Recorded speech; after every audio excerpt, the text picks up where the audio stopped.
Assalamu alaikum warahmatullahi ta'ala wabarakatuh, ladies and gentlemen. Welcome back to another live stream. Okay, let me share the live stream with my server and Godot server. First of all, please join my server.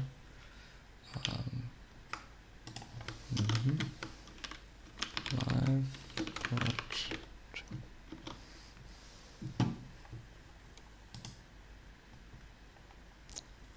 Okay.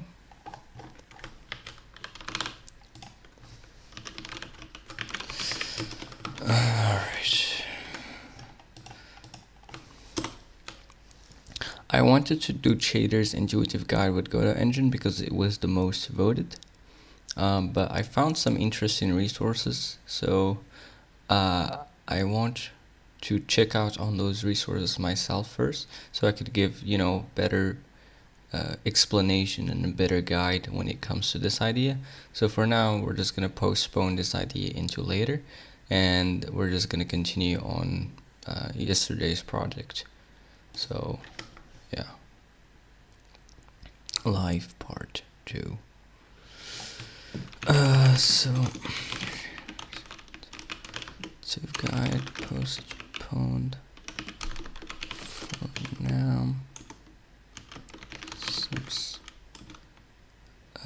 Still not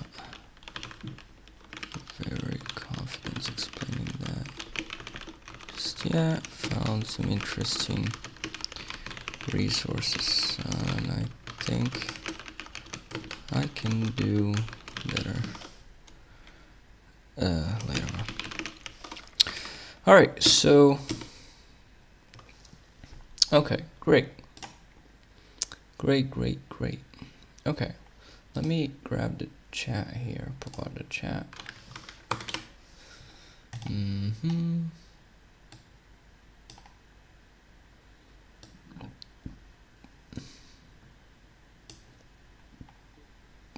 I wonder if everything is good. Stream seems great.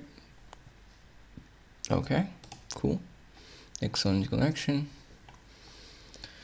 Alright, very cool. So I think we're gonna wait maybe 5 minutes until people join in. Or like at least giving a chance for people to join in if they want, so they don't miss anything, if they want to follow along. So okay, seems good to me so far. Great. So while that's happening, I'm just gonna read through the documentation a bit. So yeah, just 2 minutes. Okay, godot bind. So there is property into export hinge. Interesting. If we need for good to understand how to export types with editor, trait implemented for types that can be used as export fields. Trait implemented for types that can be used as var fields. Var.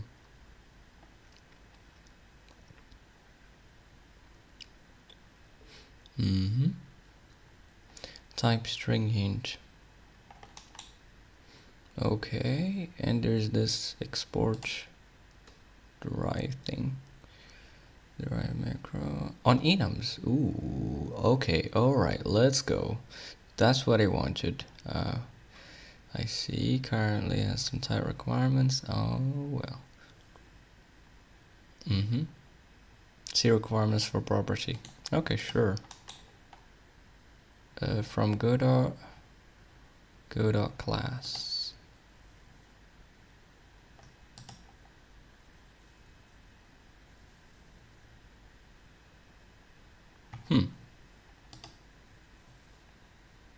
Is it really that bad? Seems good to me. The bitrate is pretty high. Not sure what's up with YouTube here.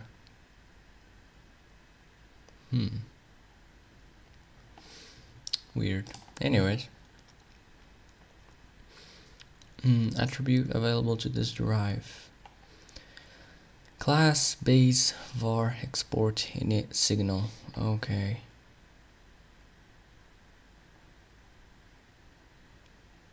Oh, I can give a default value. Okay.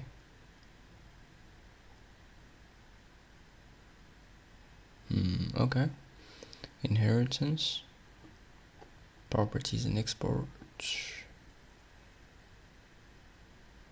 Ah, yes, get and setters, getters and setters. Nice. We're gonna need that in a second. You can use the var annotation. Great. Nice.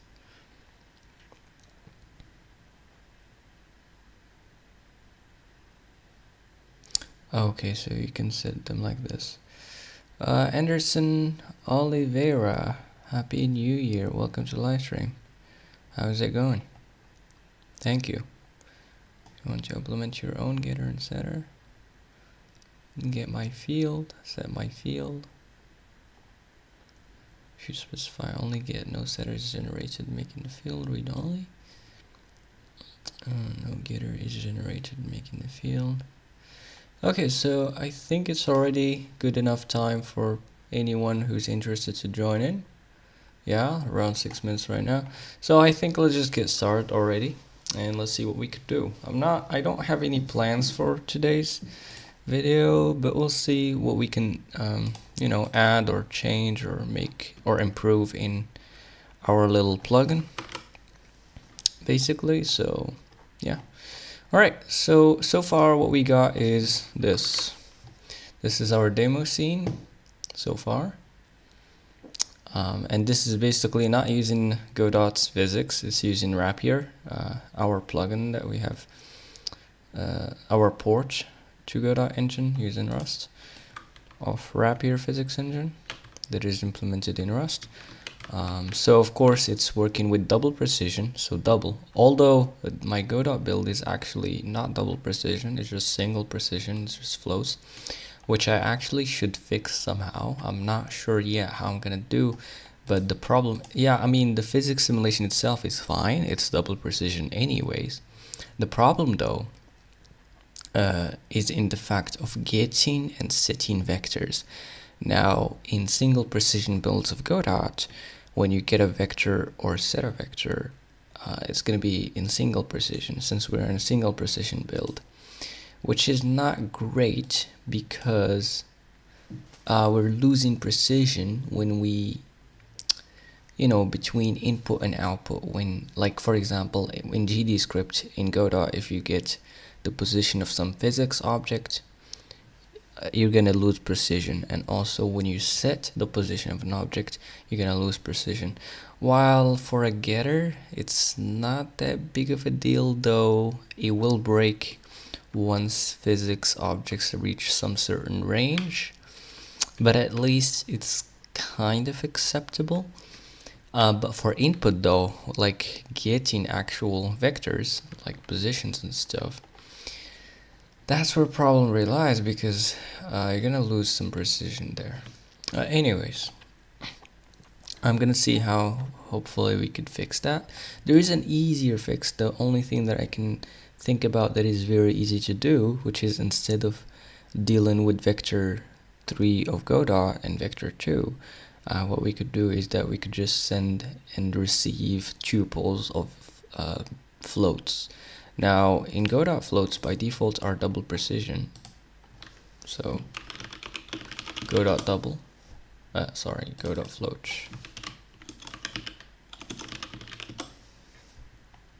There you go.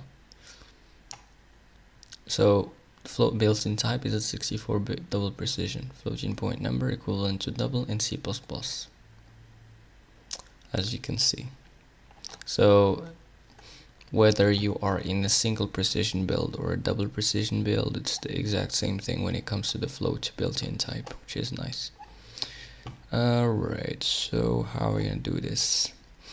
This is one way of doing it. The other way, hopefully we could maybe make some sort of a custom variant thing in our plugin that Godot users can hopefully pass in, and that's gonna be always a double, but I'm not sure honestly.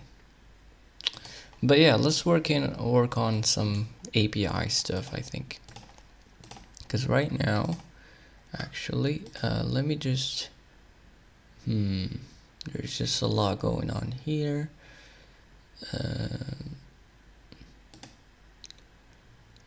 rapier physics stage. Okay, let's create a, let's say a script here, for example. Let's create this. Okay. Let's say we want to create a rapier physics rigid body, right? So let's try this out.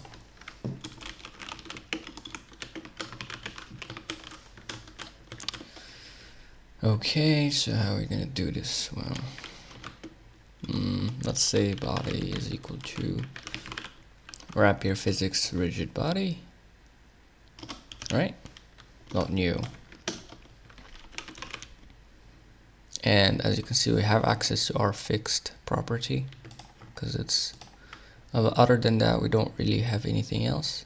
By the way, hopefully they're gonna add documentation support later on, so we could actually set documentation in Rust, which is gonna be pretty amazing.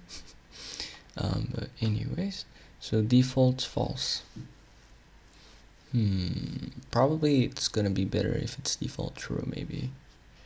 Yeah, I think so. But anyways, let's go back to our thing right here. So let's say we want to get the position. Well, we can get the position actually, but let's create a collider. Let's create a collider. How we create it like this. Alright, great. Now, how can we set the collider to the specific body? Well, we just to simply add the child collider. Body dot add child collider, and there you go. Now we could add the child body. So look at that, we're actually using our own classes that we have just made, which is crazy. Add child body. Okay, let's call this something, I don't know, body.name maybe.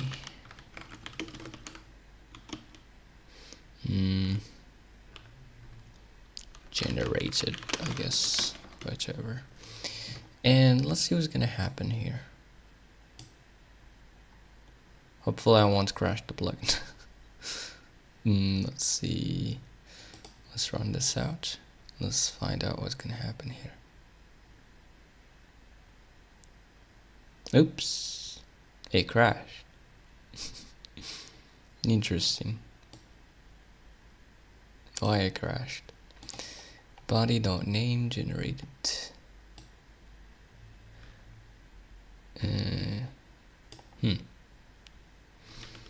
Could it be because we're adding the collider? Yeah, probably actually. Let's see. What about this?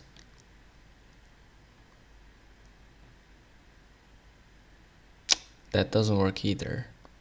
But we're not getting any errors for whatever reason. Interesting. I don't know how to even debug this. But let's see what happens. Or let's go to our old friend, debug print and stuff. Let's see. So enter tree, for example, we could say godot-print. Okay, horribly slow. Is it like that? I think. I'm not sure why I'm not getting any IntelliSense. Anyways, insert tree. Okay. Let's build this real. Oh yeah, I'm getting actually an error in the console. Yeah, great. So yeah, it have crashed. Where it have crashed. So I don't need this anymore. Great. Thread and named panicked at source lib rs 8440.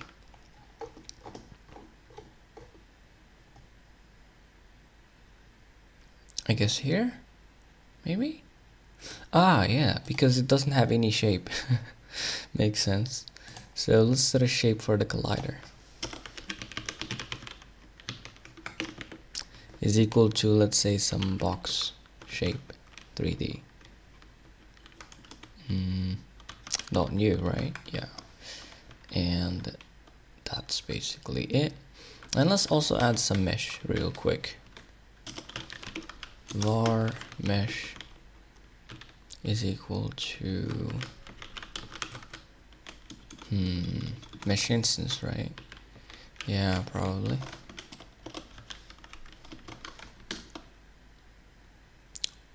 Maybe it would be even better if we say maybe box CSG mesh or something like that. Yeah, CSG box 3D. That's gonna be easier to deal with, I guess. There you go. And let's see, material. Is there some shape here or something? Not sure. Anyway, let's just try this out and add child mesh. And let's find out if this crashes or not. There you go, it doesn't crash. Great. Ooh.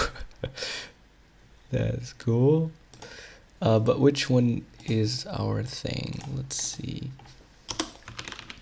How can I change the color of this? Material, I guess?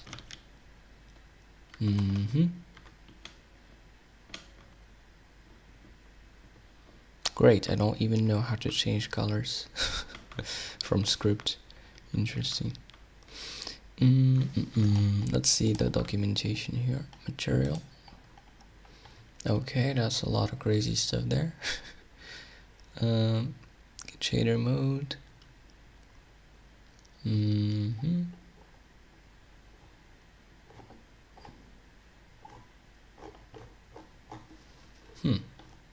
Weird.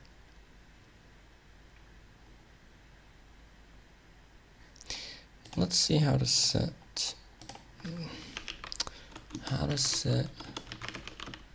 godot material color. The albedo color, but that property doesn't exist there. Weird.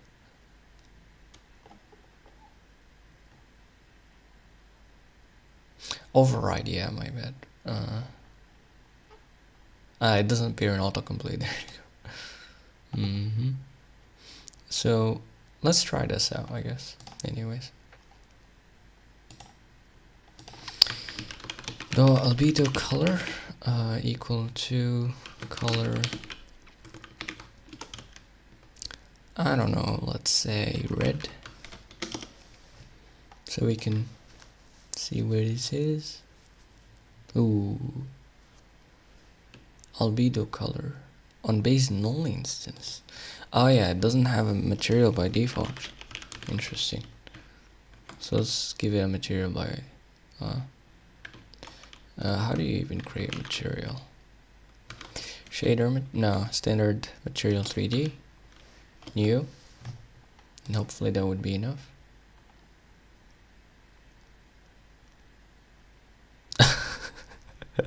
That's where it is. It's in the default position, makes sense. So where to put it? Let's see. Let's set the, but yeah, this wouldn't work because we're not, like, when you set the position here, it would just be overridden by the physics engine. So we gotta change that, but let's see. Global position. Yeah, let's say equal to vector 3. And let's just say axis y, maybe times 2 or something, I don't know. Let's see. Ooh.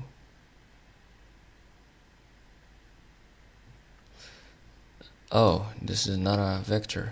Weird. That's an enum. Interesting. Back down. Fine, just say this.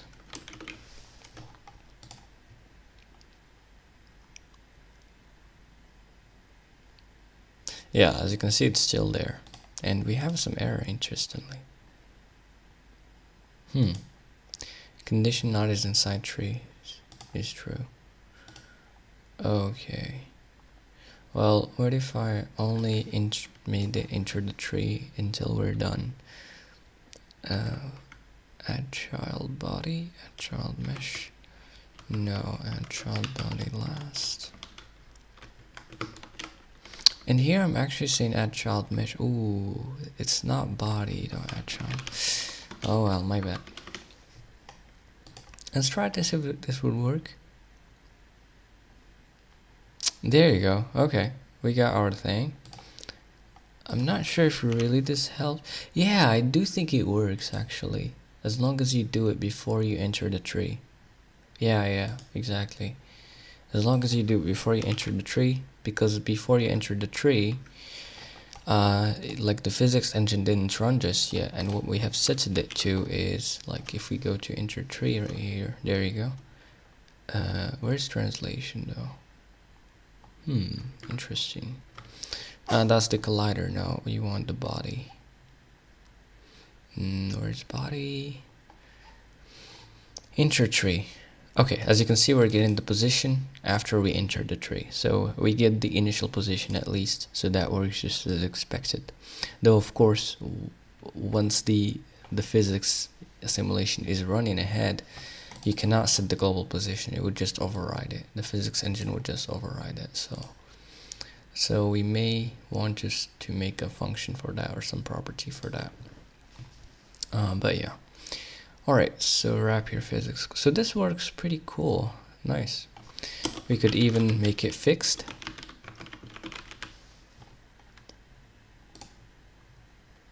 So it would be fixed, it wouldn't be dynamic.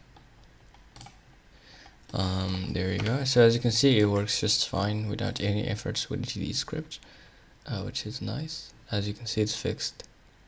Look at that. Nice. Cool. Great. So as you can see, that works just fine. Great.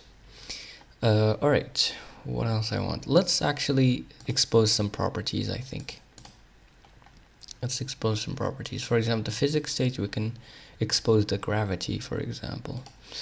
Let's see how we could do them, possibly. Alright, let's see. Gravity is right here.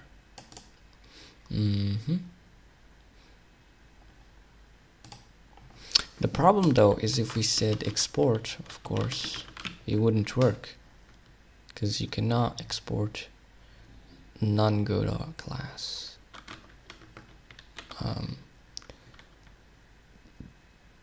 Yeah, I don't think that would work, unless maybe if we implemented the property possibly for NAS vector. Yeah, as you can see, the trait bound matrix property is not satisfied.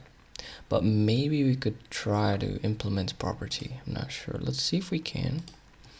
That would be an interesting exercise, I guess. Ah, there you go. This is how you set the range and stuff. Nice. Lovely. Lovely. Flags, 3D physics. Great. Very interesting stuff. Running code in the editor. Class renaming. You may want to have struct with the same name with Rust that is allowed using mod. However, in GDScript there are no modules. Before taking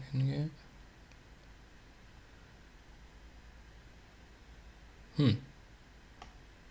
Oh, I guess I could just derive godot class. Class init, rename.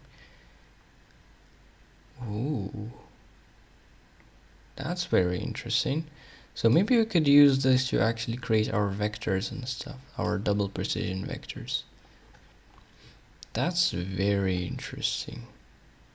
And there's running code in the editor too, which is very cool.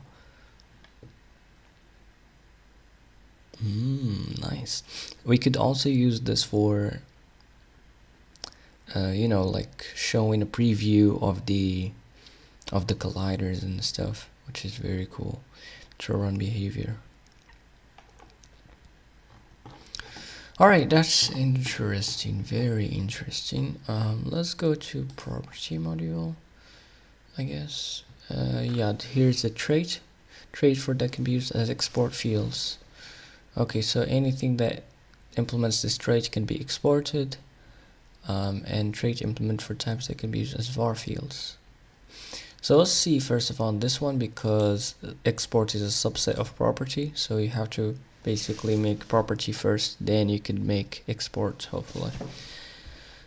Okay, so basically you have some type intermediate. Ooh, okay, get property and set property, and you return that intermediate, or you set that intermediate. And then there's a property hint. That's spicy, that's interesting. Trait implemented for types that can be used as var fields is create a copy of the value. Alright, type intermediate. I think intermediate is basically gonna be a godot class, I guess. But it's not saying what it should be though. But I would guess that's the case. Get property, set property, property hint. Interesting. Implement property for RID. Okay, all of these implements property. Oh, actually, hold on a second. We do have in Godot, we have packed types. Oh, there is packed float 64 array. Maybe we could use that instead of vectors. Yeah, that's cool. That's very cool. Interesting stuff.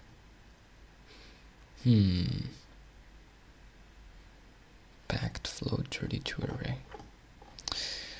Okay, property hint info. You give it a hint and a hint string. Okay, you could hint to the editor what it is. Like how to use it. Is it like a range or enum or what? Interesting. And the hint string, which is a G string. Okay.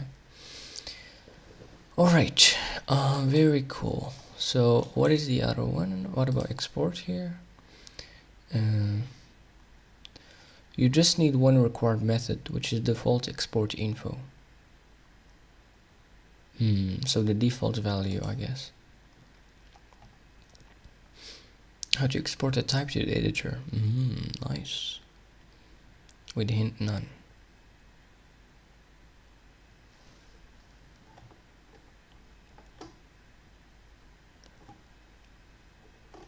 Okay, that's very interesting. Property hint info. Come on. Why does this super slow? Oh, I'm already in the same. What? Does it give back itself or what? Oh, these are the implementations. Weird. Oh, these are public fields, I see. Okay, property hint. And yeah, the exact same thing seems like. Interesting. Alright, let's just go back right now and let's just try it out, I guess. So the problem is we have already a gravity thing here. So I'm not sure. But for now, let's just call it godot-gravity. I'm not sure how to handle such a thing just yet. Let's see. Godot-gravity. And it's going to be a vector 3.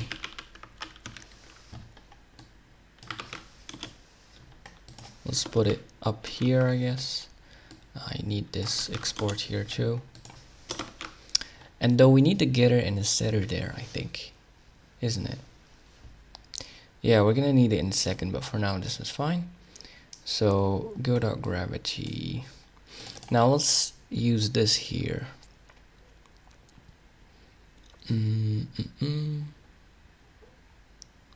But hold on a second. We only get access to that once we're after the initialization, I guess. Yeah. That'll make sense. This godot-gravity. Okay. Alright, interesting stuff.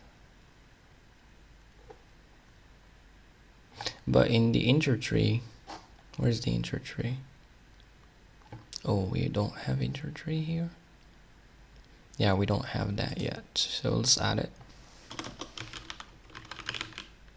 Come on, integer tree, mutable self, great. Okay, amazing. So now let's say self dot godot-gravity is equal to gravity, I think. What's up? What's going on here? Oh yeah, self. No. Self dot gravity is equal to self dot godot-gravity. And now I need to turn this into that type, which is annoying. So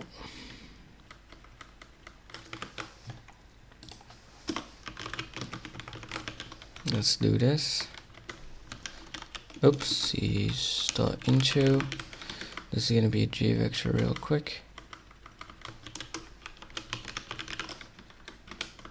And then we could just say into here. Okay.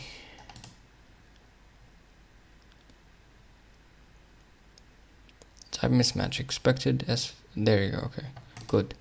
So right now we should have a gravity property. Interesting. So let's build this cargo B.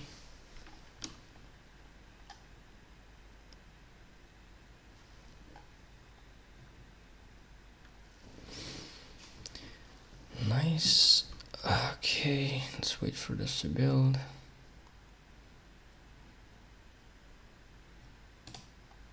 Great.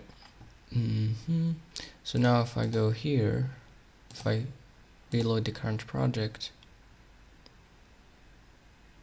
come on, we should see our gravity vector.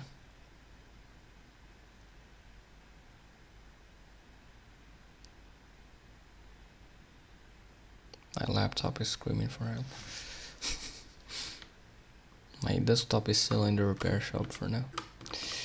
Okay, hold on.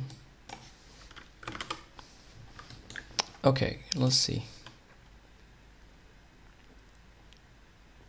Look at that. Everything is just stop. Because the godot-gravity is 0 by default.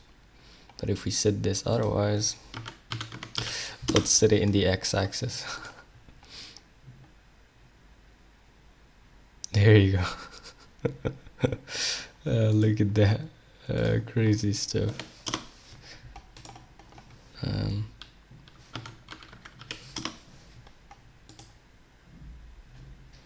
And this is the gravity. Ooh, okay. It should be the same simulation every time. Let me see. Look at that. It's the exact same simulation every time. Cool. Alright, so that's nice. So we got gravity there. Though, of course, you cannot really change it right now from script, because it doesn't really care when you change it. But we can fix that by adding a getter in the setter. So let's see. Now, what I'm not sure about, and that's I thought, welcome to live stream. How's it going, bro?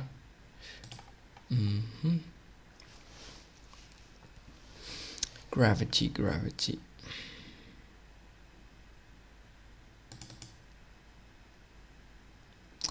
What I don't know how to do right now is the fact that I have my own gravity here, and I also have godot-gravity.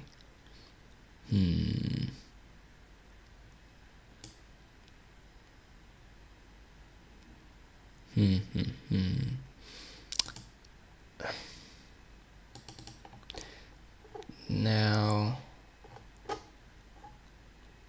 maybe we could try rename this. I've seen something about renaming stuff.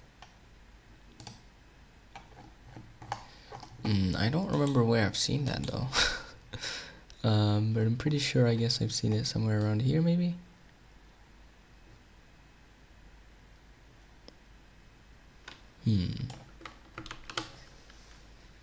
Okay, so there is a rename here. But no, it's not in the field. Sad.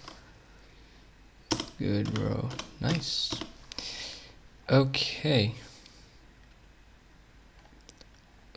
But this is in the class. It's not in fields. Unfortunately. But how do you change the name of...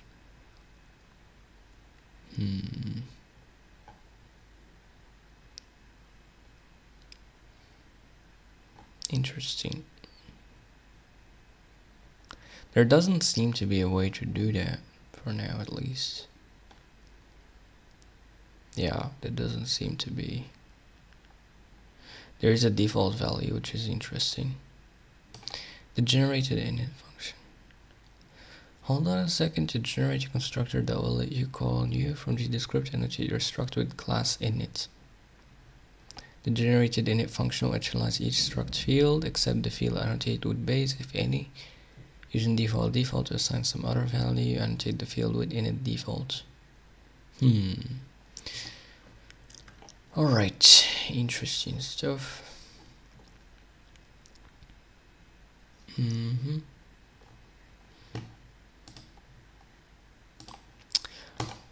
really not sure how to go about this.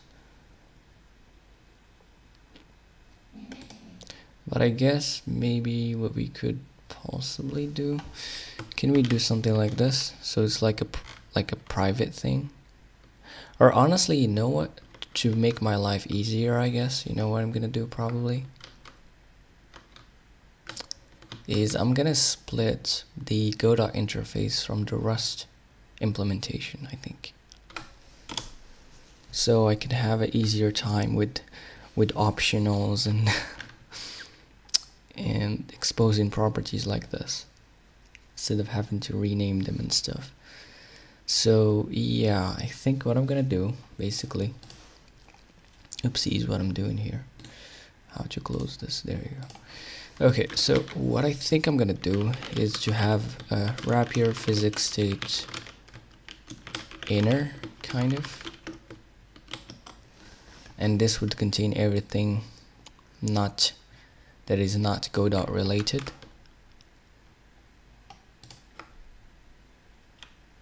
This also would actually make it easier to, let's say, for example, implement 2D support for this, I guess.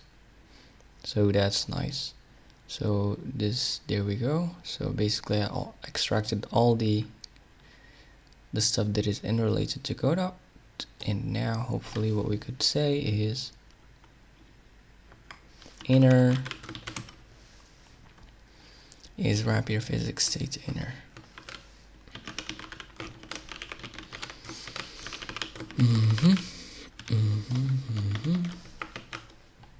Great. Alrighty, nice. Nice. Okay, look at that stuff. Let's actually implement. Yeah, I think it's easier to go the other way around. Let's implement this stuff for rapier physics state inner.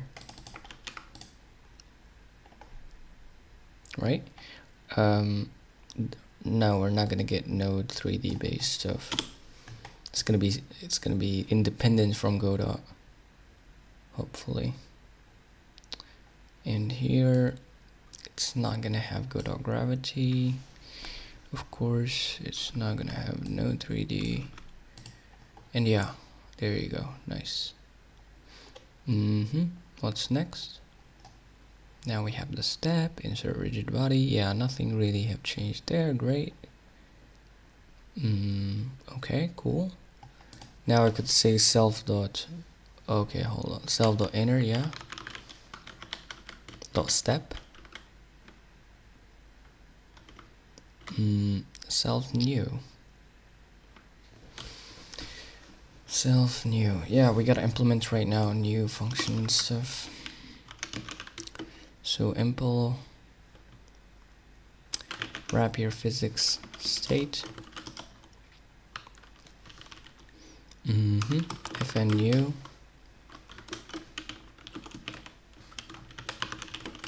self. And now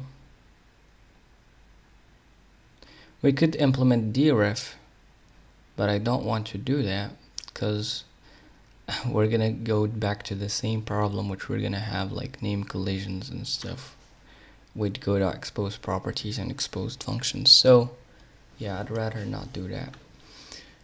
So we're gonna say self, I think.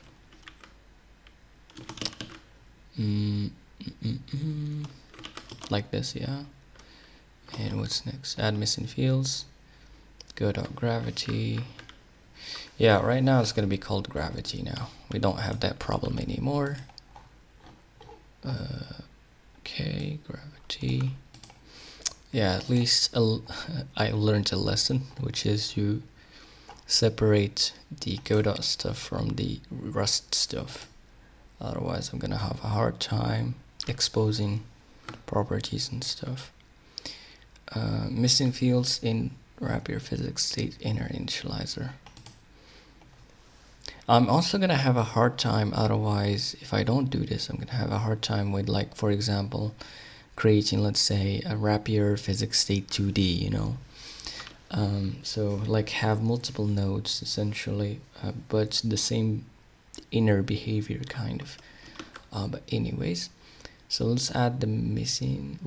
Okay, no, let's say new.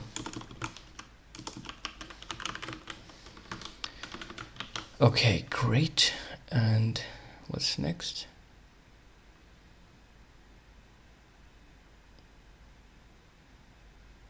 What's going on, bro? And here base, of course. It's gonna be base node 3D.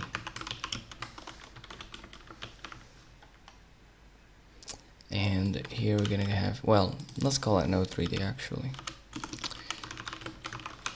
I would have called it base, but I don't know if we can have maybe some sort of like multiple inheritance or something. Then we may need multiple bases or something. I have no clue, but yeah, I'm just going that way anyways.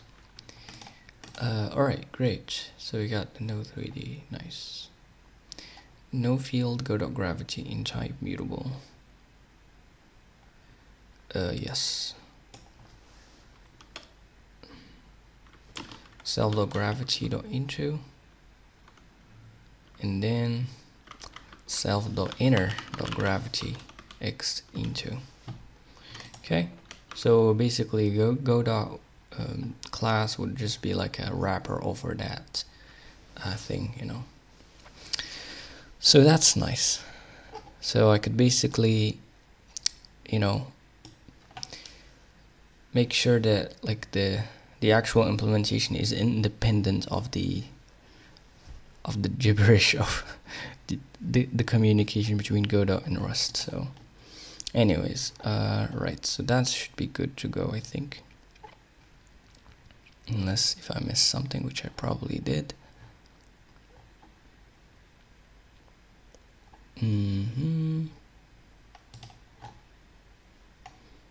Let's see. Yeah, so let's say inner dot, what's next, inner dot, what else, hold on, come on, super slow, inner dot, and I think they should be all of it, right? I think so. I think that's all we need to do that. Hopefully I wouldn't crash anything. So let's cargo B, I guess.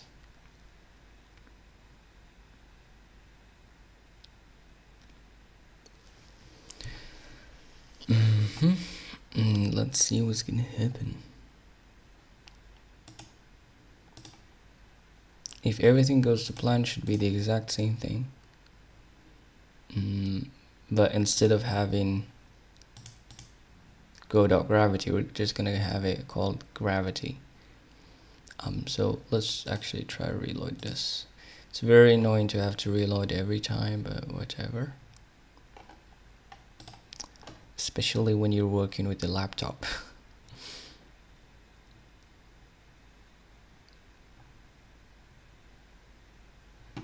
Come on, bro. I already miss my desktop at this point.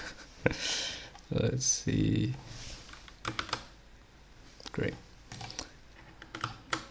Though I cannot complain. If it wasn't for my laptop, I probably would not survive without a computer.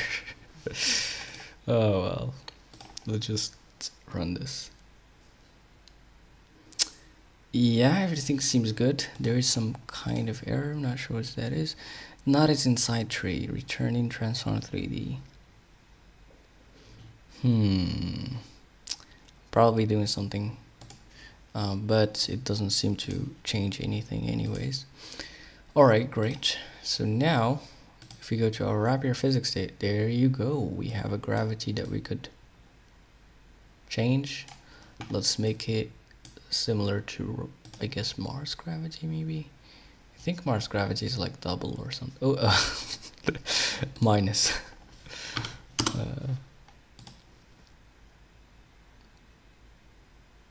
There you go. Look at that. Double the gravity.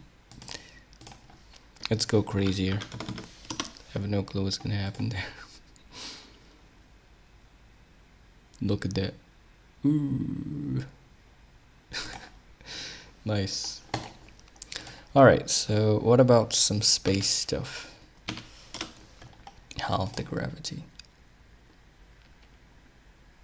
Physics is fun. Nah, that's too much gravity. Look at that. Okay, let's add some more interesting stuff. Like, for example, the simulation speed, you know. Yeah, let's try to add that, I guess. What about that? That's very cool. Though the gravity here is actually quite, you know, unnecessary. And oh, since I actually separated this, I may be able to make this derived default. I'm not sure. But let's see, because I don't have that base anymore that gets in my way and those crazy godot stuff. Which is nice. Let's see if all of them supports default. Come on, this is super slow.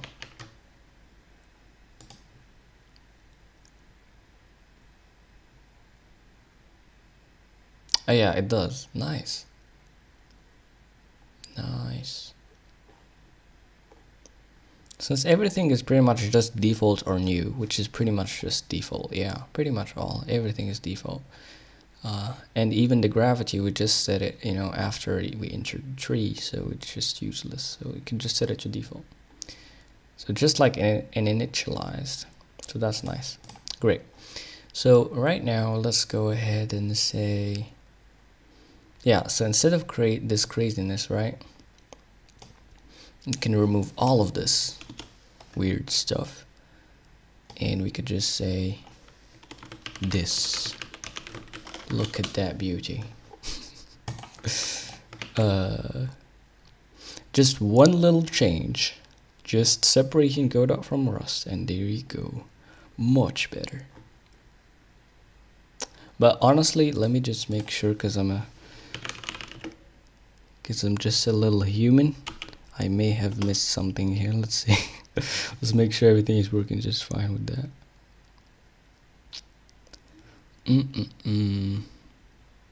Come on. But I really don't want to. Let's first of all add that thing that I've talked about, which is the speed of the simulation.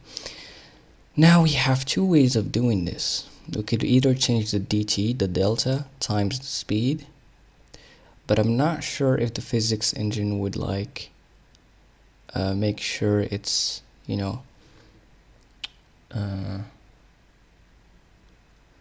would make sure to make like more simulation steps, kind of, to make sure that it is more precise, like it doesn't lose precision, because the more DT becomes, like the more you lose precision if you don't. But let's see.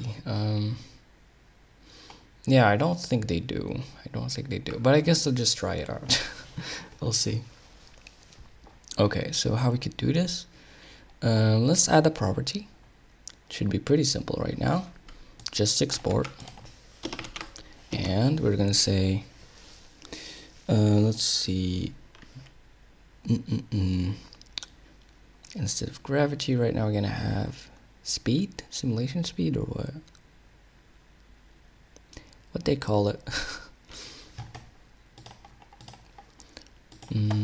Let's see what they call it.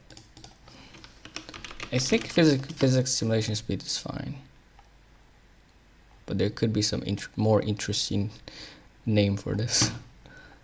Anyways, so I just call it speed.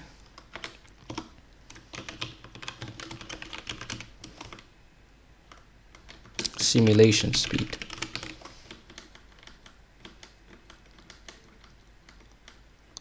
And this is gonna be a double. Oh yeah, I'm not in C right now. Let's go with F64.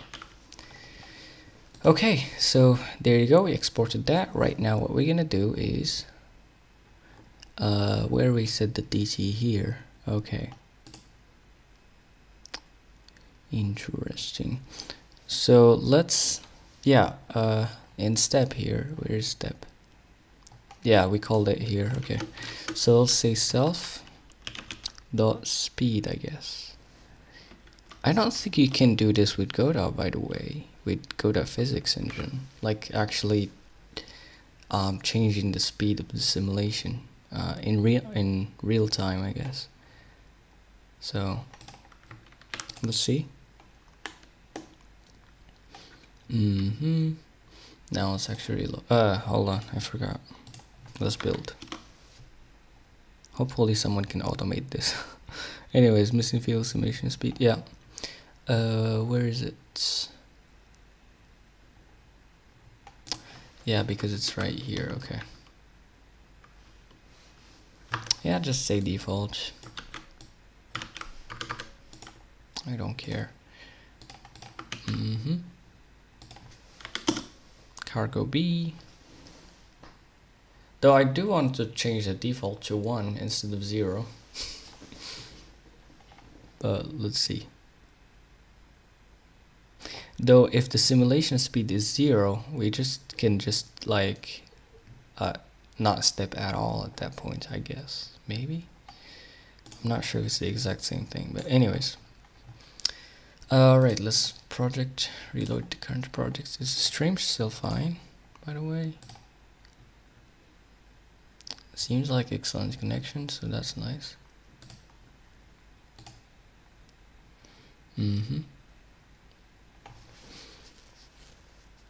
Okay, we're reloading. Yeah, too much time wasted on this stupid process. Simulation speed. So right now 0, it would basically be, the simulation would be, you know, stopped. There you go, like nothing is happening there. Let's just make the gravity, you know, like normal. And as you can see, speed 0. If we say speed 1, then the simulation would be like normal. There you go, just normal stuff. And let's say, what if we said -1 though? Would it go back in time? or is it gonna crash? Yeah, it's somehow go back in time. Yeah, that's how you reverse time. Well, like that's weird. Hold on, I can't even process that. Can your godot-physics engine do this? But hold on, it's not reversed though. Or is it? No, I don't think it's reversed. It's just broken. Yeah, I don't think it's reversed. Interesting. Very weird stuff. But anyways, so you could say something weird like simulation speed 2. Here, there isn't a lot of interesting stuff. Okay, there you go. What if we said 10? I just want to see if this would, like... Ah, there you go. Look at that. Yeah, it actually does... We need some more precision there. Because basically, ideally, what you would want is that simulation speed 10 should be the exact same thing outcome as simulation speed 1. Look at that. So if I said 1, remember that the cylinder was just like upright, but right now look at that. Okay, and in fact, the more the speed is little, the better the more accurate the simulation would be, because the physics engine have, I guess more. I don't know. I'm not sure if that's true. But look at that. That's pretty cool stuff. Okay, so I need to figure out how to make it so that if the simulation speed is 10, for example, then it should hopefully be the exact same thing, the same outcome as simulation speed 1. So I have some couple of ideas, but I'm not sure. We'll see. So let's see. Where is the step function here? Come on. There you go. Okay. So we have some integration parameters here. This could be interesting, I guess. Alrighty. Now I think the easier way to do this is to basically just make a loop and just, do multiple steps depending on the speed.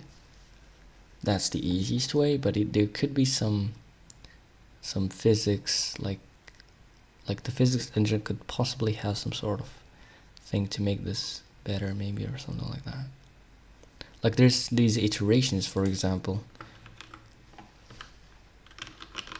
Maybe we have to scale these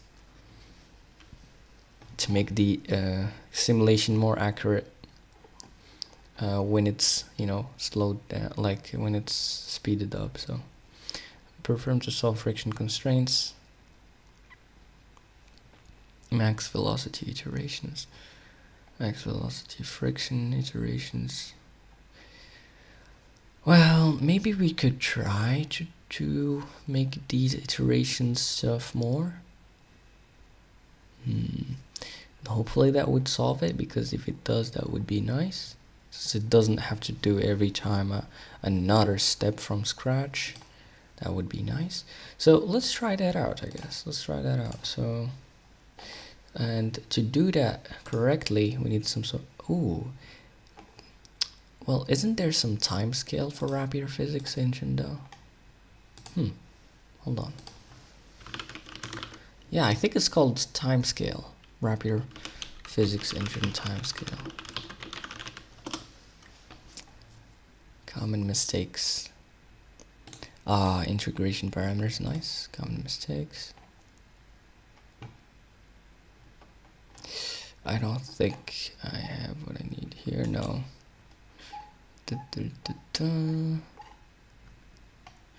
What about maybe speed up or something?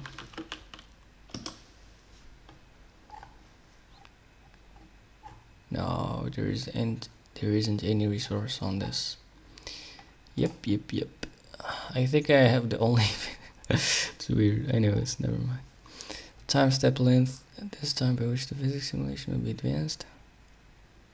There you go, look at that. Smaller time steps yields better accuracy. Large time steps increase the negative effects of some approximation linearization of various parts of the equations of motion. This may result in missed collisions because of collisions that may occur in between time steps for massive moving objects. Look at that.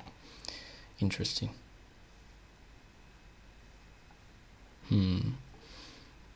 But there's also this dt. Should I change this too? but I don't have CCD enabled for now, at least. The error reduction parameter. Yeah, I think pretty much, I think these iteration stuff is what I need. But we'll see. If they don't work, then we're just gonna do it the naive way of just a loop. So max velocity iterations. Though of course it's gonna be more costly, but we'll see. So in the step here, we're gonna change. So instead of, we're gonna take the delta, we're also gonna take the time scale. Yeah, this is the technical kind of thing here, like term. So F64, and delta would be times the time scale.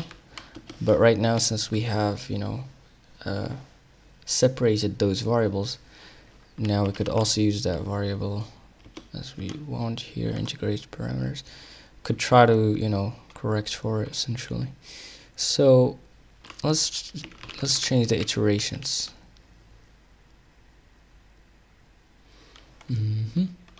Let's start by max velocity iterations, I guess, is equal to, or times equal actually. But hold on, no, that's not gonna work out.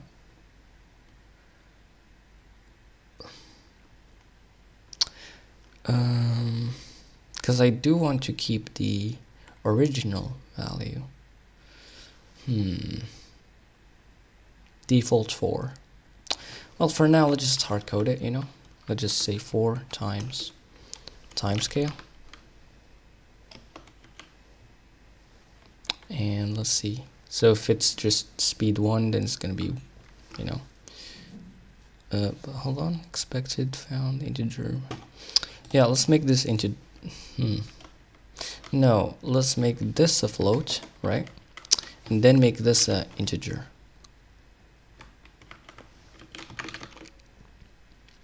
So as integer, as u, what is this? As u size or what?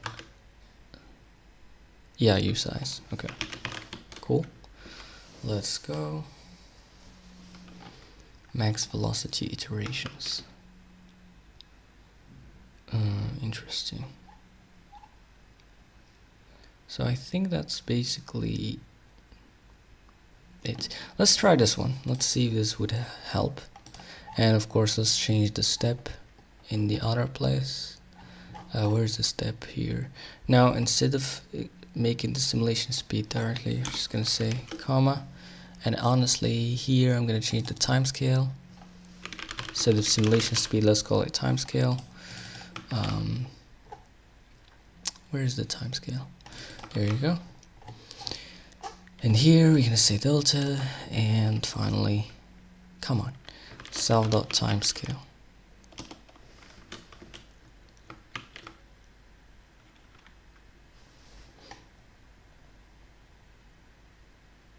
Okay, cool. Now let's cargo build, and let's see if this would help to make it more accurate when speeded up. And on the other side, if you made the engine, like the physics engine, slower, then you're gonna need less performance, less accuracy for that. Anyways, so all right, let's see what we could do now. I guess we could just use it directly right now. Let's try 1 first, or let's try 10 as we had before, maybe. I don't know if I need to reload. I don't think I do. Uh-oh. What?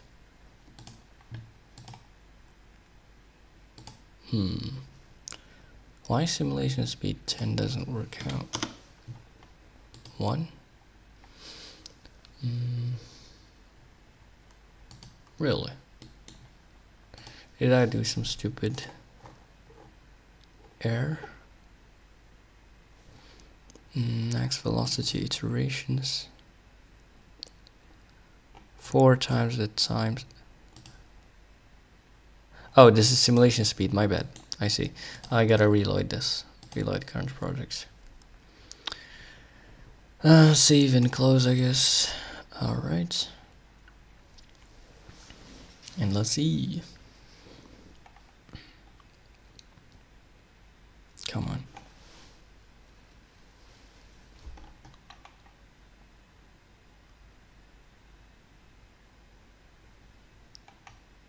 Alright.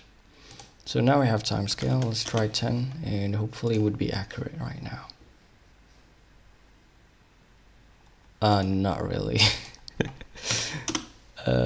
Yeah, I don't think it is. So yeah, let's try the other iterations, and if that doesn't work, we're just gonna make a simple loop pretty much.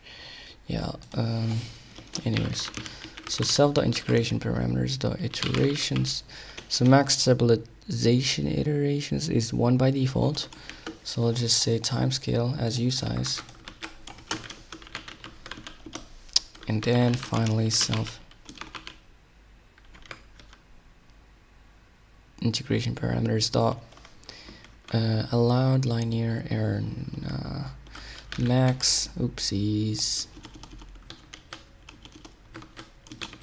Come on. Max CCD substeps. I don't think I'm using CCD just yet, at least. Max penetration correction.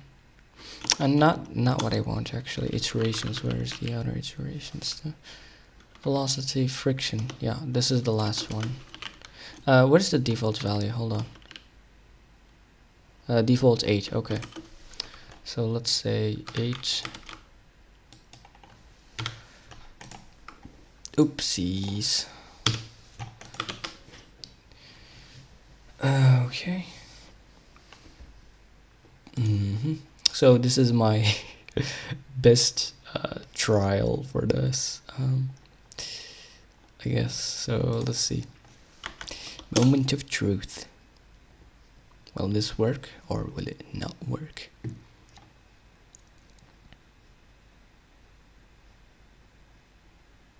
Come on. Let's go. And let's see if this would work.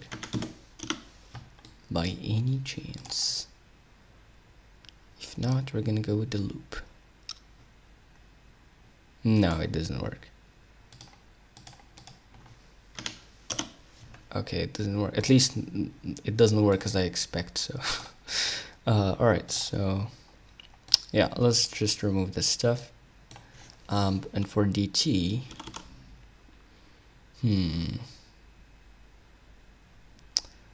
okay, we're gonna create a loop, right? So we're gonna have some substeps, right? Is equal to 1, I guess, divided by timescale. So basically you're gonna have like a frequency, or yeah, let's just keep it as substeps though, equal to, let's see, but basically for I, right, in 0 up to, how are we gonna do this? Timescale 1 divided by timescale, so you get the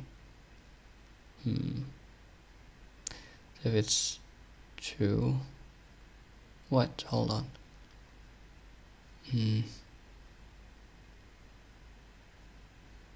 What I'm talking about though? No, it's actually timescale like this, I guess. Yeah. As usize, right? And we're just gonna do this. So we're basically gonna do the step multiple times. This is usually called substep, I guess. But anyways, so delta times timescale.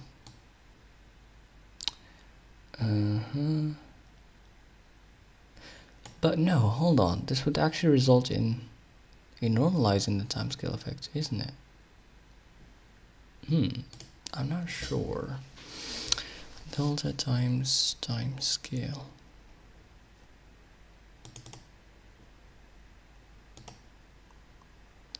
But basically right now I have a sub delta, kind of, or let's call this dt. Yeah, you can tell I suck at math. Let's see, timescale.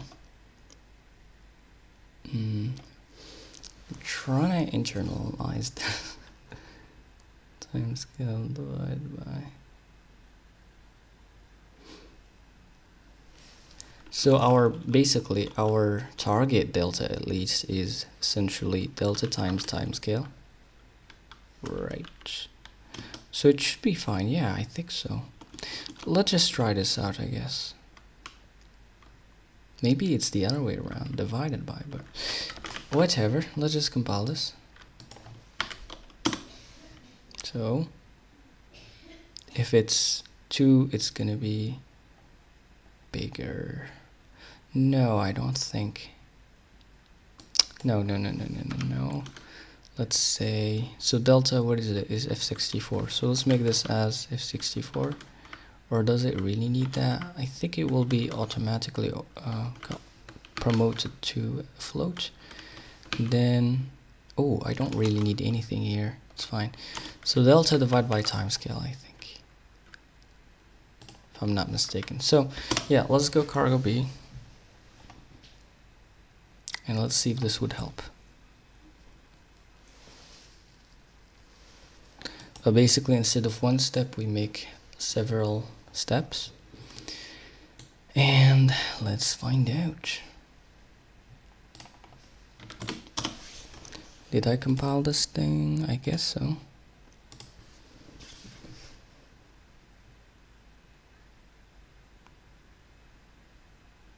Yeah, it seems, I guess, to be working, but like it's super performance intensive. Because well, we're doing 10 steps in one frame. But it's not speeded up.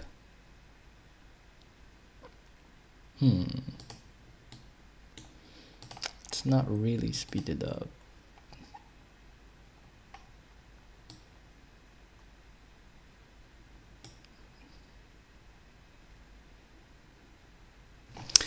Yeah, let's just say delta. Yeah, I see. So this is gonna be delta times timescale at the end of the day, kind of. But well, we're getting rid though of the fractional part, so we gotta do something about that later on. Yeah, maybe just somehow divide it. But anyways, let's try this one. I think right now it should work. I think it should work now. Oopsies, what's going on? Okay, did it compile just yet? Yeah, it seems like it. So let's try right now 5 or whatever, and let's see if this really works or not. Alright. Yeah, it seems to work actually right now, I guess.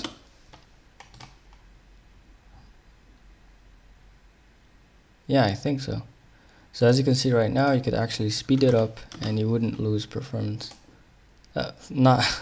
You wouldn't lose accuracy. But it's like very performance heavy, of course, since you're doing 10 steps in every frame. The other problem though that we have, because of this, if we say 0.5, this wouldn't work at all. Yeah, I expected that. So we need the fractional part, because here we're not using the fractional part. How are we going to do that? Let's see, time scale. So first of all, let's get the fractional part, I think. I don't know what you call it. Timescale.fract, I think. There you go, return the fractional part of self. So I think what I'm gonna do is I'm just gonna divide this fractional part over all of the iterations. So it's gonna be 1 divided by fractional part.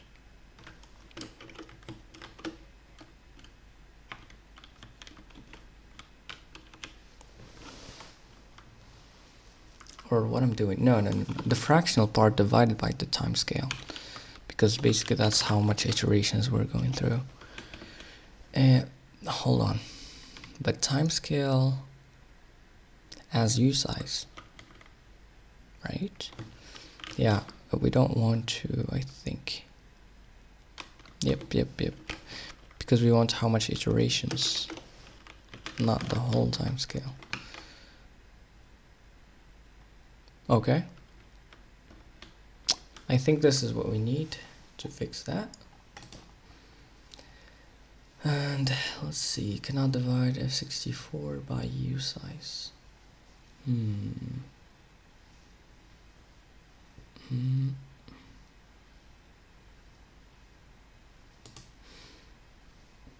How are we gonna do this then? Well, yeah, let's just round this basically. So we get rid of the fractional part because we don't want it to get into the calculation here. At least that's how I see it in my brain. Cannot divide 64 by u size, so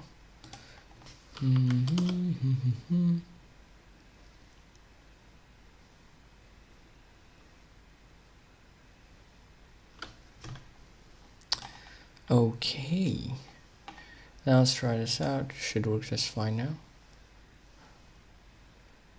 Or is it? No, it won't. Yeah.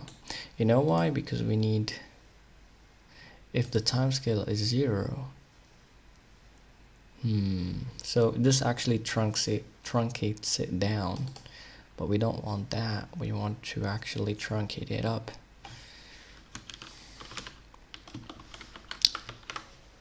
So let's go with sealing, and let's cargo B, and this maybe should help out, but hold on.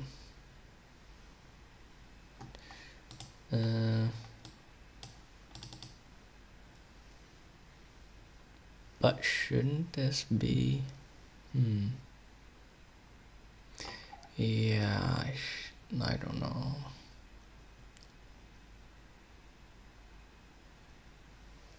Timescale.seal. Or otherwise, instead of doing this stupid thing, actually, I guess what we could do instead, we could probably leave it as it is here. I think. Let's remove this. Yeah, let's go back. Let's remove this. I think it would probably be much easier and better if we just do this. If we just make another step.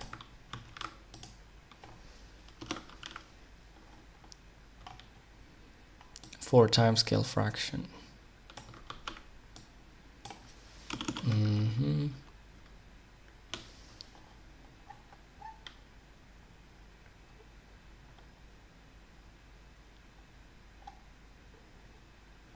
Yeah, and now self.integration parameters.dt is equal to timescale.fract. Yeah, I think that's what I'm gonna do. Essentially. And now here we could maybe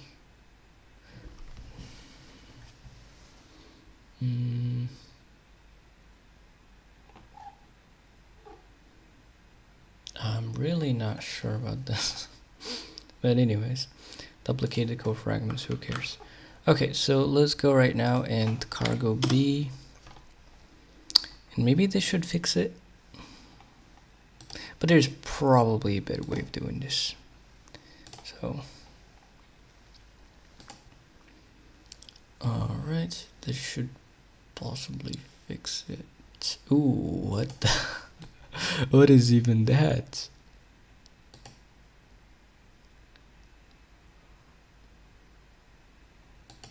What? Weird.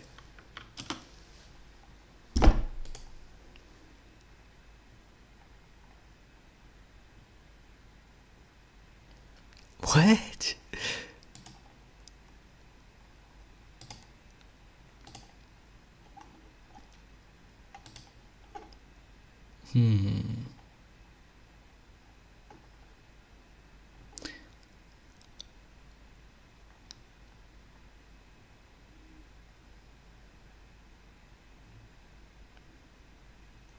I'm confused now. Zelda integration parameters DT.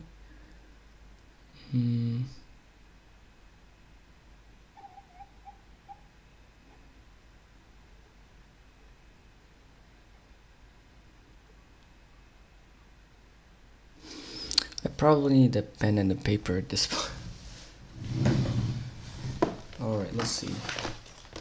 Hold on a second.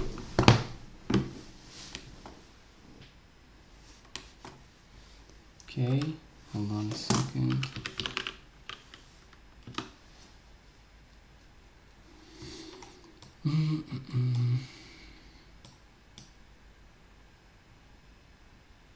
Okay, connected, great. Let's get some whiteboard here, because I'm not getting this straight.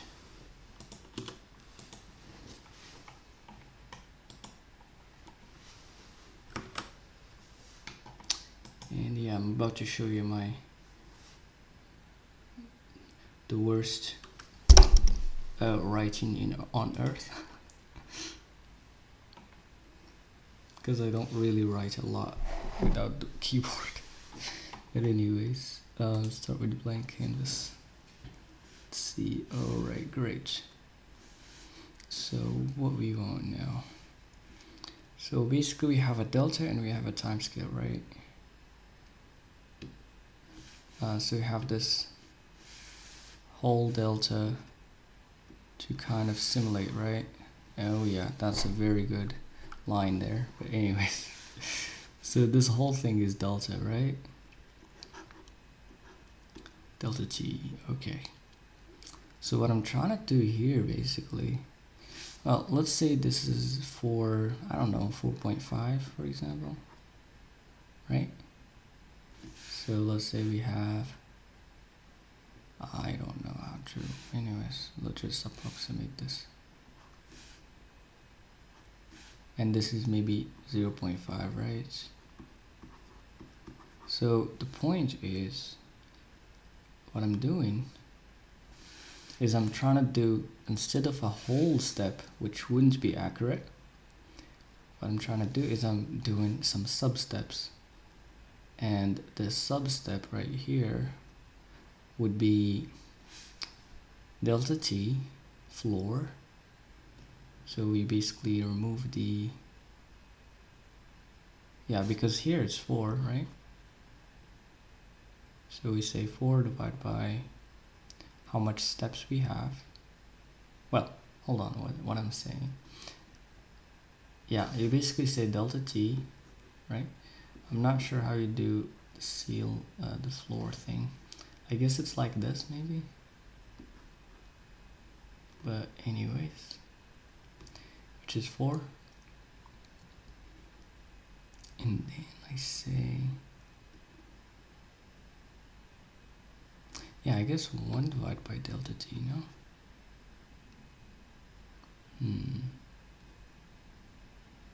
Which is 1 divided by 4. 1 divided by 4 is 0.25. Right? And so I do, for every single step here, I do 0.25, which adds up to 4. And then I have this fractional part left, so I do another step for that fractional part. So, let's see if I'm really doing that. 1 divided by delta t. I don't think I'm doing that. I'm saying delta, isn't it? But the thing is, the effective, or I'm not sure what to call this, but let's say effective delta that we want is delta times time scale, right? And so the sub-step will be effective delta, maybe, not floor, and then 1 divided by that, I guess. Hopefully I'm not saying nonsense. But anyways, so now that's the sub-step. What's next? And cannot divide integer by f64.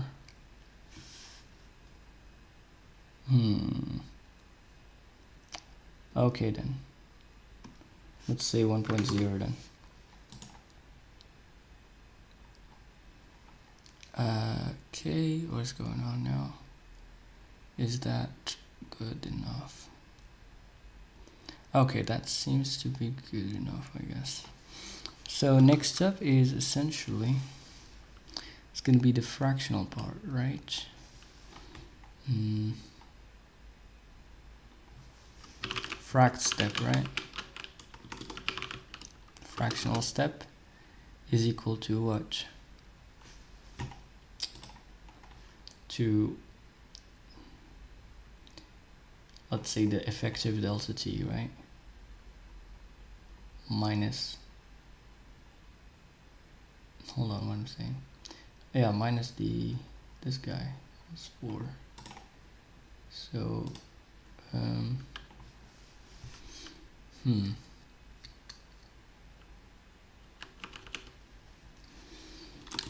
let's see, effective delta.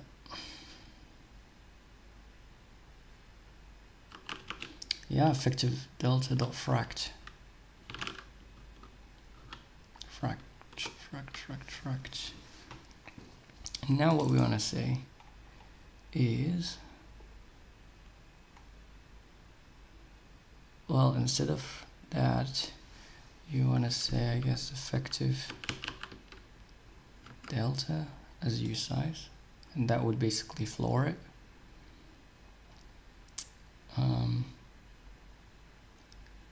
dt delta, how we, yeah, it's the substep,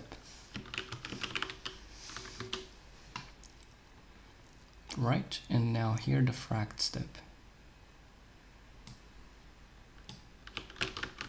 Hopefully this is correct. I don't know, but let's see.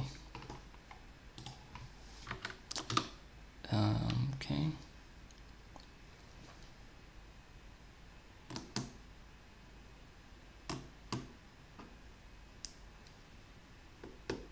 Okay, let's go. Righty. Let's see now. Let's start by 0.5, I guess. So we're only gonna try the substep, the fractional step. Okay, that seems good, I guess. That seems great. That seems good.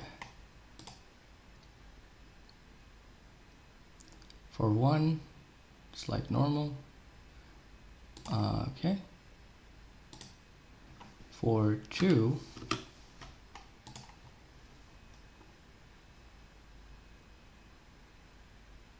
I'm not sure that's the double the speed though, but I guess. Or about 5, but it looks accurate. Ooh, no, there you go. It have broken again. Got broken again. Yeah, I have no clue. So for now, honestly, what I'm gonna do, I'm just gonna give up on this idea for now until later, and I'm just gonna leave it as it was before. Physics, hooks, event handler. Okay, let's just remove this stuff for now. Man.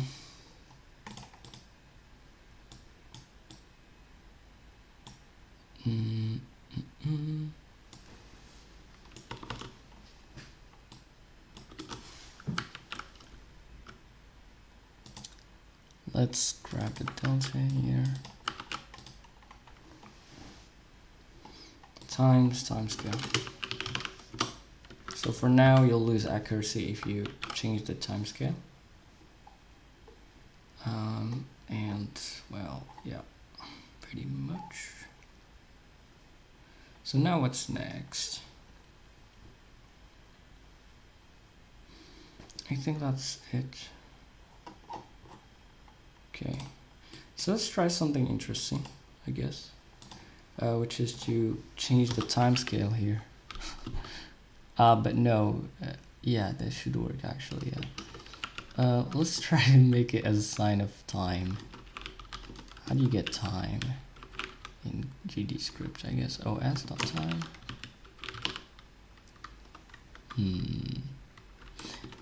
Clock? No. Bruh. It's like every single language have a different way to get the time. gdescript get time. Get Unix time from system. Like what?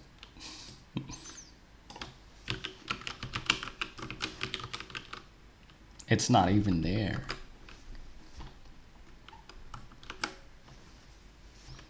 What? This is weird. But what about get ticks msec? Msec or usec? Msec probably. Get ticks usec. Microseconds in milliseconds. Let's try this, I guess. And where this is in class time. Ooh, there's a new class, I guess. In gdescript? Seems like it. Ah, yes, I see.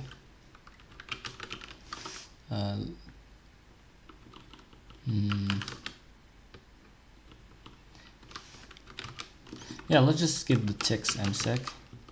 Divide by 1000. So we get seconds. And let's just try this out, I guess.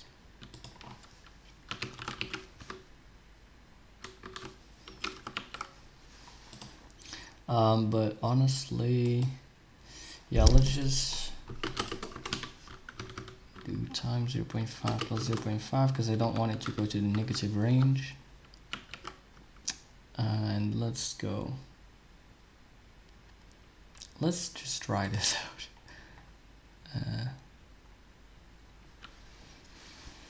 For fun. I don't see a difference for some reason. Ah, yeah. I want to update this every physics process, I guess.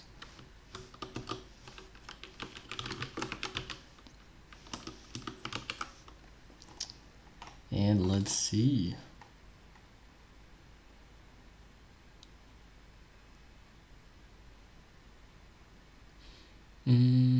Weird.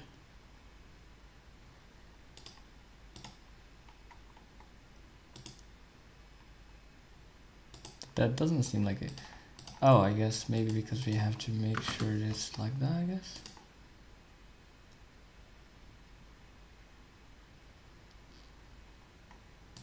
What? Can you print this? This is extra weird. What? It is working, so what's going on here?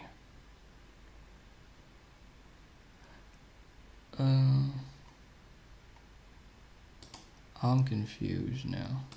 Did I actually build the projects?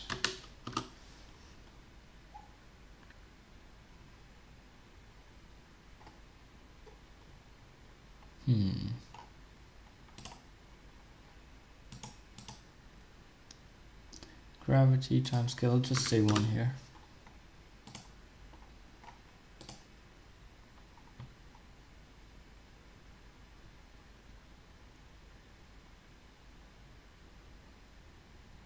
I'm not sure why that doesn't work.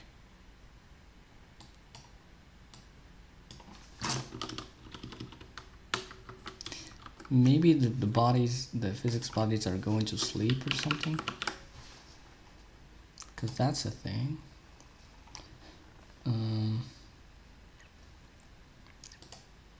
Oh, it doesn't actually work anyways. What?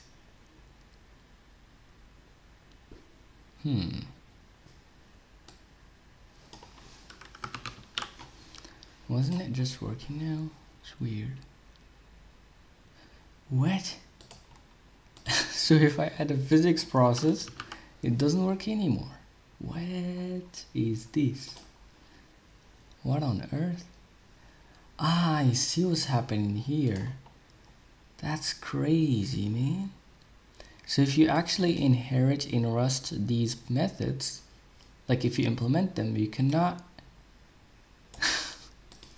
This is ridiculous. Alright, let's see. Yeah, fine. Just say process delta. That's crazy. Well, what if I don't that to happen? If I don't want that to happen, that's crazy. Let's go with process.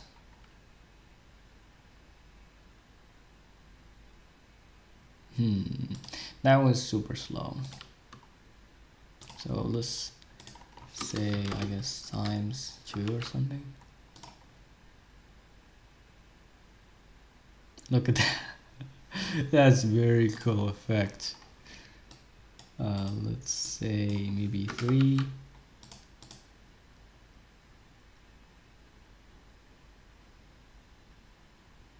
Nice. Nice. What about 10? 10 frequency. Look at that. What? That's very cool.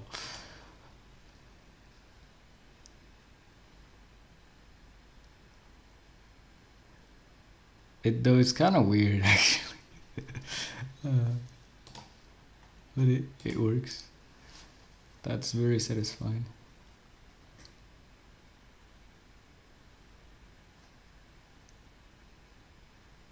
Why it just flies over? I see. Okay. Well, anyways, that was so fun. But anyways, for now, this is fine. Alright, so what else we could do? Let's change the default. Can I change this to the default to the like project settings gravity? I don't know if I can.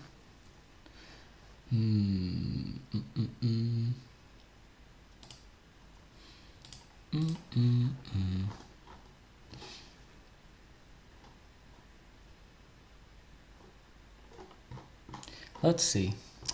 Maybe I could set the defaults in the initialize method. Is that the case?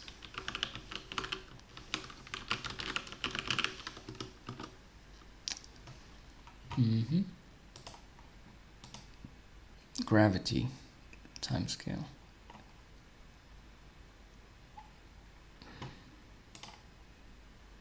Okay. Now here we're actually just doing default. So let's say self default. Or just basically default. And here let's maybe try to set the gravity. How do we get the project settings, I wonder?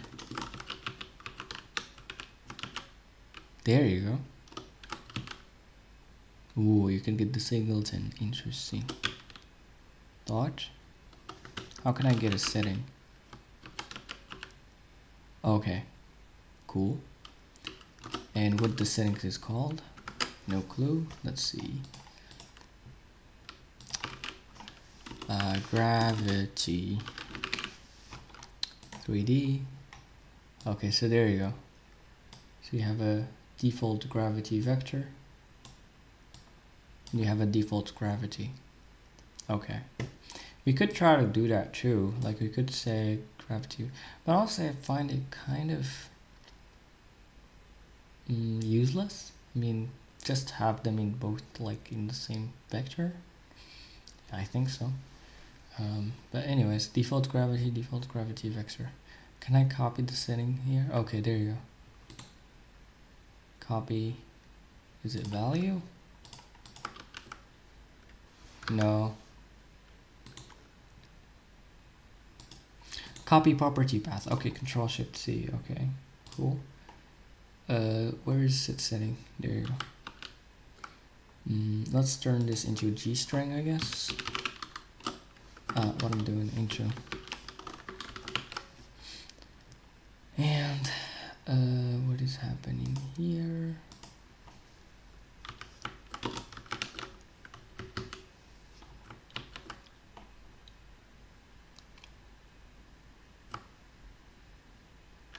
Where's this chaos?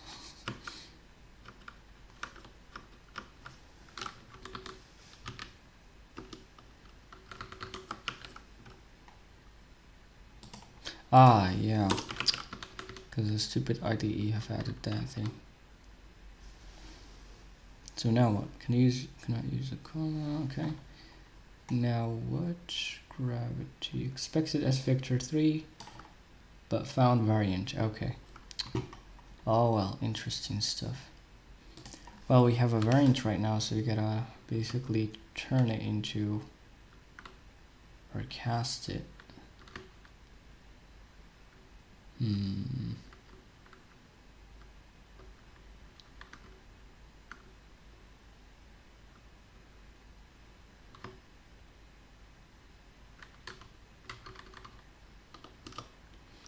Yeah, let's try into vector 3. Would that work? Of course, in rapid, because I know for sure that's gonna be the case. And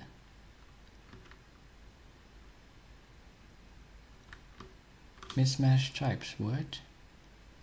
Method takes 0 generic argument. Okay, try into then. I think it should be able to infer it, but it's super slow. What that have to do with anything? Oh, I'm in inner. Okay, that's stupid. Let's get it out of here. Let's get out of here. I didn't meant to put that here. Let's put it on the godot thing.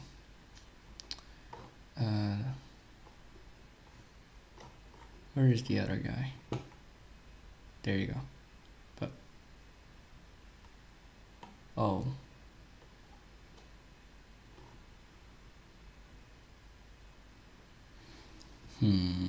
Oh yeah, we have it here.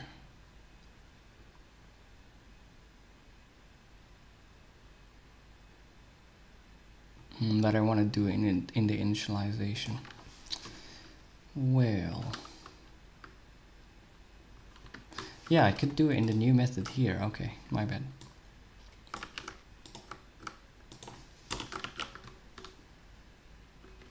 Alright, so this should work, I guess, maybe.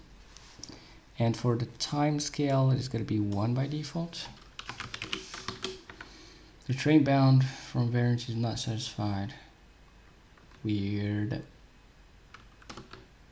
Super weird.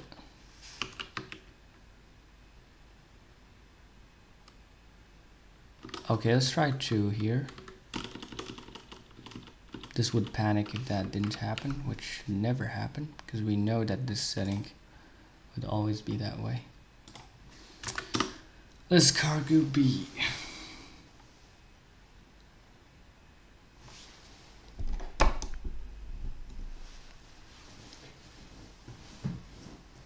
Okay.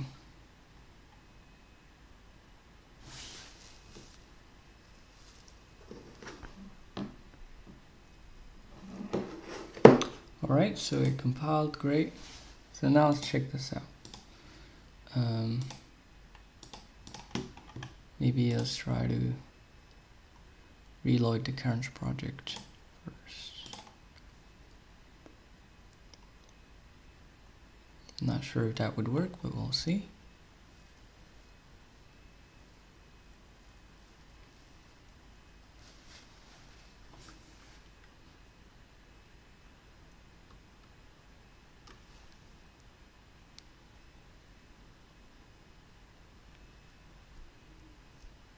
What? It crashed.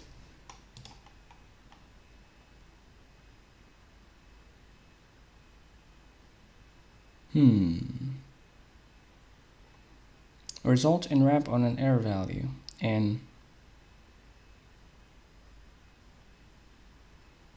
results in wrap on an error value, converts error from variant. Expected vector 3 got float. Ah, my bad.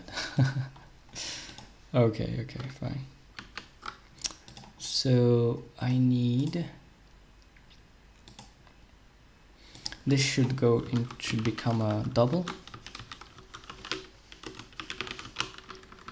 Then I need to do times F64, and here times again the project settings, default gravity vector I think, but now I don't have access to it anymore. Let's go to project settings here. Come on. There you go. Let's look for gravity here. Alrighty. So default gravity vector. Oh, it's actually 2D, not 3D. Okay, I should change that actually. Yeah, I've already done that, so that's nice. Default gravity vector. And this should become a vector 3. Essentially. And let's see. Mismatch types. Cannot multiply f64 by godot prelude vector 3. Are you kidding me? Are you joking?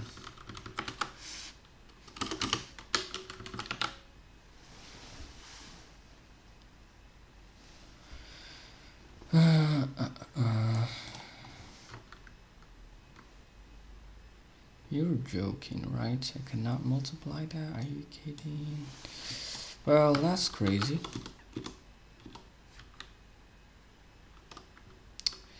Bruh. Is there some method to help with that? Alright, that's super annoying. Oh, there is a multiply. But why then it cannot? But it needs a vector 3. Okay, so it doesn't accept scalars, I guess? Oh, my bad. Hold on. I know what's the problem right now. Real? Okay, this should work. I was like, what? Okay. Let's try to build this and let's see. Hopefully this would work.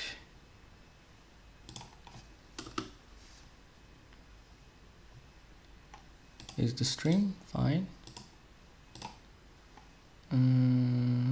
Connection, okay. Alright.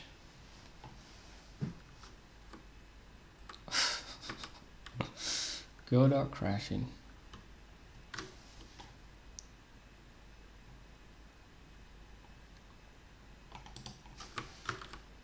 Okay, great.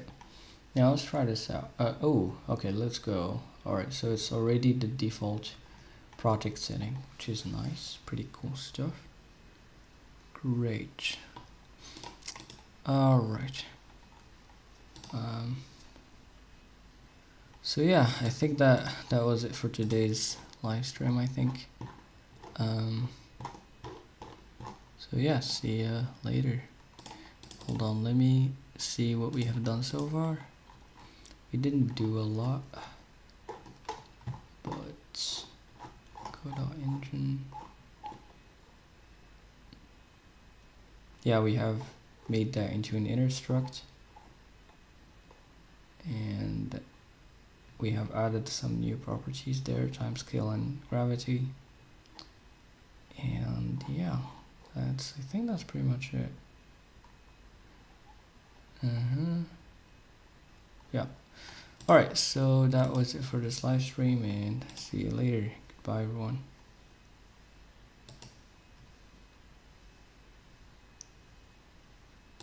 Oh, hello, Barry Seuss. Happy New Year. Nice work. Thank you so much. So I was about to stop the stream. You're very lucky. Thank you for that, and see you later, everyone. Goodbye.